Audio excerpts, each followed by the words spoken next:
Hey everyone, so this is part 2 of the beeswax wraps adventure.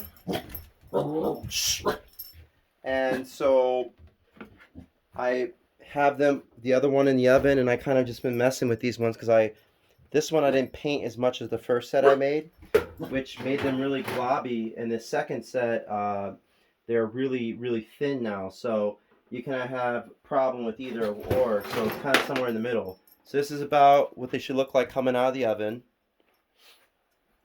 And I'll get the camera over here to the other one. So the problem with when they're globby is that they drip a lot when they come out of the oven. Now be very careful because it's really hot. I recommend maybe using tongs or something like that. I'm just gonna use my fingers. If you are gonna use your fingers, be very, very careful. This is super hot. It's coming out of the oven at 170 degrees. So you're gonna kind of just get it up and give it a little flop, making sure all of the excess comes off. And then I'm just going to put this on some parchment paper that I already have cut aside here.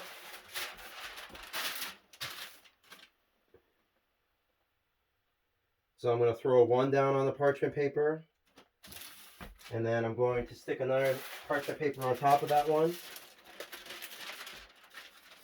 and then I'm going to press it down so that it absolutely gets everything evenly out. All the oils are evenly dispersed amongst it. And so I'll show you that over here on the second one after I flop it over. So I'm going to pick this up slightly. Very careful, it's super hot. I don't recommend using your fingers like I am.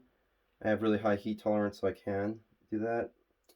So flop it out, make sure there's no excess oils. I'm going to flop it down over here on the parchment.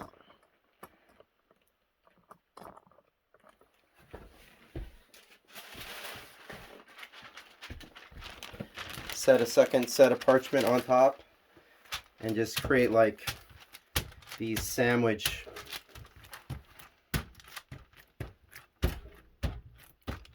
just for the beeswax wrap paper.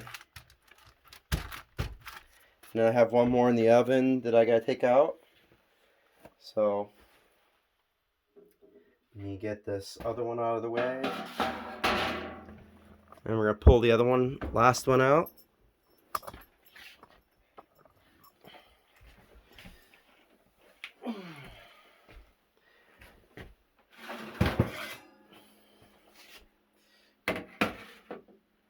And go ahead and shut that oven off. And continue the same process as I did for the other two. And so, these are really great because aluminum can bioaccumulate inside of your head, and it can cause dementia, and it can cause other brain illnesses. And the plastic wrap can cause hormonal problems. So this is a really natural, reusable way to have natural wrappings for your food.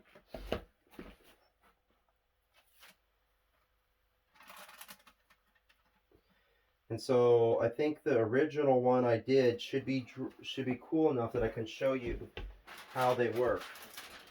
You just get these covered up with parchment paper here.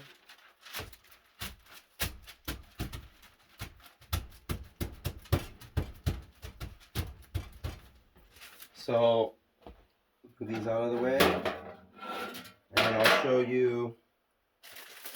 So I'm going to take the first parchment one I took here. I'm going to unwrap it. It should be cool enough now to start working with. And these are reusable, and if you do, the right ratio of beeswax and coconut oil, which I'll leave in the description, then you can wrap it around food. So that first one's dry, and then there's an example of container I already wrapped with the beeswax wrap paper, and then I'm going to show you with this spaghetti here how you wrap it. So it's still a little hot, so it's a little stickier than it would normally be. that you just take it and it'll just mold around the surface. And now you have a natural storage container that's not going to put any toxins into you or your family's food when you're storing your food. This one's a little bit bigger for this one because I kind of just made a generic size of 9 by 9, but that's okay.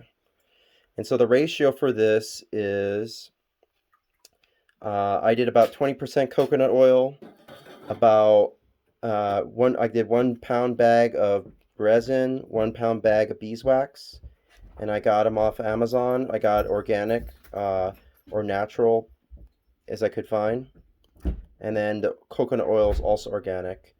And then you just heat. I would recommend going to like a third-party store and buying specialty stuff just for this because you're going to be working with resins and from the pine, and anything that it gets a hold of is going to start creating like a sticky film when you're working with it. So I got these 2 old cookie sheets, and they're just going to be for working with resins or anything else that has this kind of material, any natural plant resins. Maybe if I work with chaparral later on, I'll use these for chaparral as well. Anything that has really gummy resin. And then I bought the pot, and that pot's just going to be for dealing with resins or sticky plant resins. And I bought that all at a secondhand store just to make these. All right, everyone. God bless you. Much love.